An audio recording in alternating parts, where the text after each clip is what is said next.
What do you get when you cross a mad scientist and a drone engineer? Well, you get something like the REKON Y6, one of the strangest drones I've ever reviewed in my 10 years of FPV, and we're going to show you exactly how it performs. G'day, Stu from UAV Futures here, and in this video we're looking at the REKON 6, which I have to say is unlike anything I've ever seen before. Traditionally in the past, you know, we've got some quads that come in different sizes. I have seen tricopters, but nothing ever in this sort of design. We have a tricopter shape that also is a hexacopter. So it has 2 motors on each of the 3 arms, 6 in total. And what we're gonna do in this video, we're gonna break it down. We're gonna look at the text and the specs and some of the problems, plus the cons and the pros you're gonna get with this thing.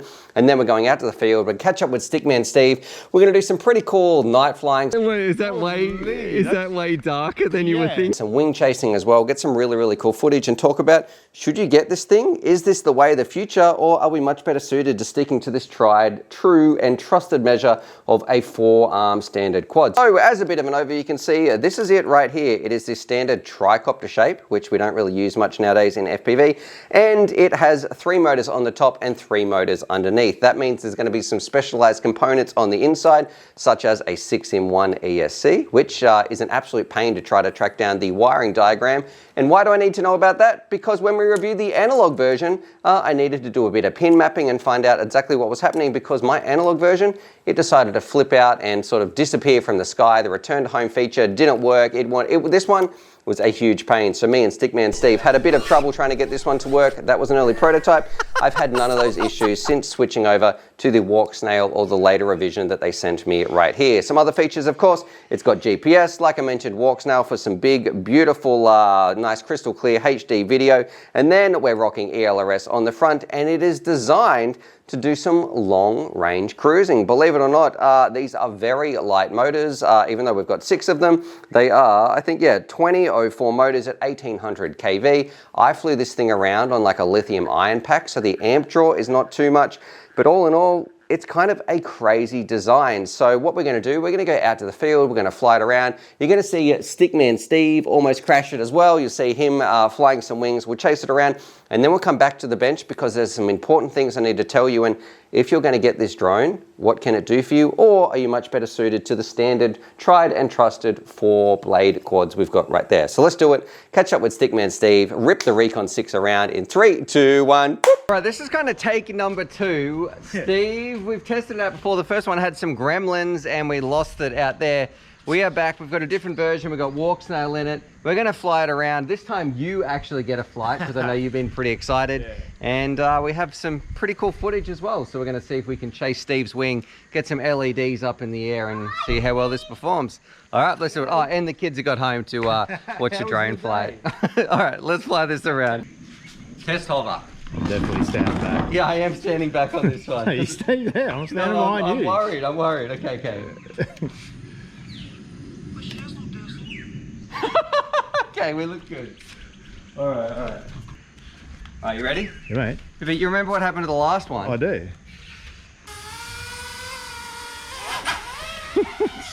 What happened? I don't know, you scare me. My throttle was feeling a bit sticky on my, what do you call this? On my boxer. It's like it's been really tightened down or something. All right, cruising around. Let's, now I have a lithium ion battery on here as well. So we're gonna go for a cruise out here. It doesn't seem like the fastest thing, but of course that's not what this is made for. It does look pretty cool in the air. Does it? Yeah. Now this is where we lost it. Do you remember? That was the thing, it was like all going fine and then it just like, I don't know if it desynced or... All right, I'm gonna come and do a punch out.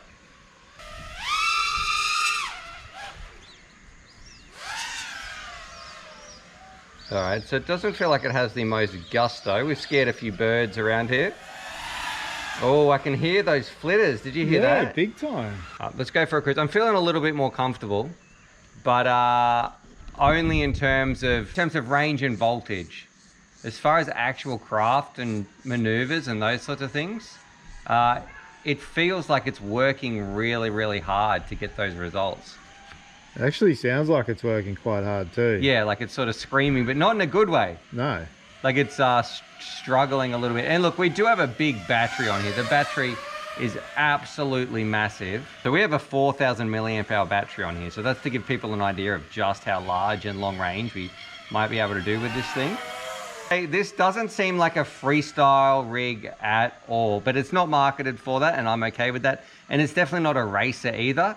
They're trying to do something a little bit different, which is long range and using some really efficient motors. I'm going to go out over these big trees right now. And I'm looking at my link quality, my RSSI. It's all looking pretty decent. Still at 100% the whole time. There you go landing, eh? Well, you coming in here again? I wanted to come in here. It does feel a little bit heavier actually as well. I can see the birds getting quite upset about it. It does kind of seem like it's working harder, hey? Let's see if I can. Where are we standing? I want to make sure we're clear. Yeah, we good. Come on, Stu. Yeah. That battery, too. You just cracked the tile. Did I? Oh no, it sounded like it. All right. So, the battery's not even warm at all. About the Just be motors. careful. How's that? No, they're good. All right, Steve. I'm not even going to switch the pack because we've got quite a lot of juice left. Yep. You can have a rip around. Anything sketchy that you do, please don't do it over the water. Because this one does have the moonlight cam in there. I do like the moonlight cam. I'd prefer not to drop it in the pond, in the dam. So, but let's do it, have some fun and see what you think. Yeah, man. I'd say you've switched to night mode on the moonlight. I have, and just adjusted the exposure a little bit. I guess if you were out flying, at least you know where you are because you've got this big light bar right here. Yeah, but so to track the bugs. arm switch is on the right. I'm going to step back because it freaks me out. Righto, am I clear? I'm good. You are clear to take off, good sir. Yeah, give it some, give it some, give it some. Yeah, you're good. You're away. All right.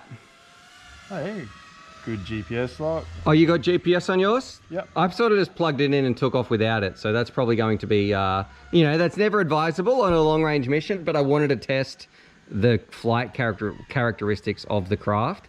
You seem to have much more confidence in it, just straight out over the field, ripping it around. Well, I just saw you fly it. So you knew it wasn't going to be dropping out anytime soon? Yeah.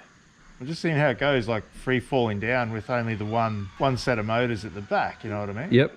Because I think before when you did that real hard turn, it had those trilling, the oscillations. Uh-huh. So I'm just trying to replicate that again, but... How does it feel in the air? It's definitely loud. You can definitely hear it flying around. Yeah, it's not too bad.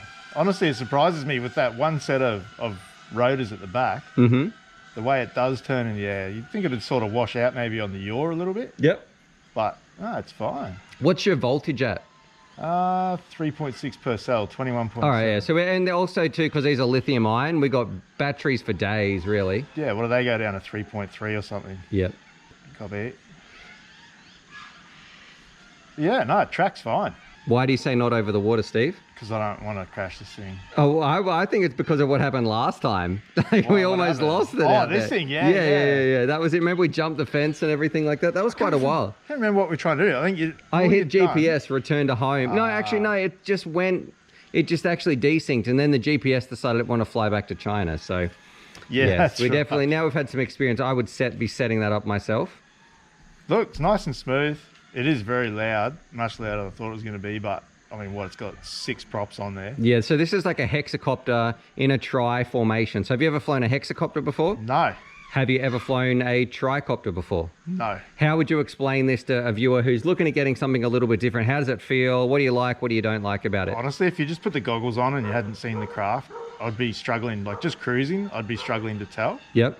But when you do start trying to do a few flippy flops and all that, Yep. I think it is a little bit more washy on the yaw side of things. Fair enough. But I don't even know where you are out there. It's sort of getting a little bit dark. How's the moonlight holding up in the low light? really good. All right. Yeah, really good. Well, should we chase your wing? Yeah, man, that'd be awesome. All right. For the road. Woof. Yeah, that's bad. What was that? That was a massive yaw wash. Hey, what just happened? I heard like a bit of a noise in the background there. I was just trying to stay away from the road. I Yep. do a pretty sharp, aggressive turn. And as I turned and throttled, the whole thing just washed out on yaw, almost did a 180. Okay. You'll see it in DVR. It's, I'm worried about you land. Are you going to land up here? Do you want me to disarm or are you going to land down there? no, I got it. It's that one. Yeah. It's got to go up. It's got to go flicked up. So I'm going to click it. You tell me when you want me to press it. Yep. Too easy. All right, I'm going to unplug. Arm switch on the wrong side. I know. Well, it's that radio's fault. What's on the Y6? I think if you're just going to stick to cruising, not bad at all. Okay. I'm pretty surprised. I mean, I haven't flown much ion packs or anything long range. I think the performance is suited to just sort of straight ahead cruising. Yep. You'll see in the DVR, tried to do one aggressive turn then, and geez, it's like watching footage of the old Avadas when they just washed out and crashed. So yeah, honestly, I think it's pretty good. I love the thickness of the arms and everything. It's going to be quite durable. Yep. Yeah. I think it's also too, you've got to remember you've got 6 motors on here, so things are going to be more expensive. Like if you crash, it's a little bit more complex. Yep. And with some of those vibrations, I know when I was doing some long range videos with Trappy, even his like ultra light range cruiser, because you put the big battery on there, definitely makes a difference. Yeah. So if you wanted to do some more freestyle, having even a battery half that size would make a considerable difference, I think. And just having the one set of blades at the back as well, it's not going to track, obviously, it's as you'd want it's stable. Freestyle, but it's not what's designed for. Yeah, it's not. It's not. Look, really cool design. I love the way they got it all tucked away up the front. You know, so it's very clean. Your tilt axis is really neat. Yep. It's really good. Too easy. Not too bad, mate. All right, shall we go get some cool night LED footage? Yeah. Let's do it. It looks so good. I don't even know if it's going to come up well on the camera, but it looks like a firework, basically, shooting through the sky. All right, so what do I think about it and who should get this? Look, I do like companies that try to do something a little bit different. It's kind of cool, but that's because I'm a drone nut. I feel like I'm a drone collector. I've got all different drones of all different shapes and sizes and orientations. This one, it's cool, but I don't think it's worth it if you're going to be going long range. Like that's really what this is made for. It's got GPS in there. If you're going to get lost, you're meant to be getting some pretty good efficiency on these motors.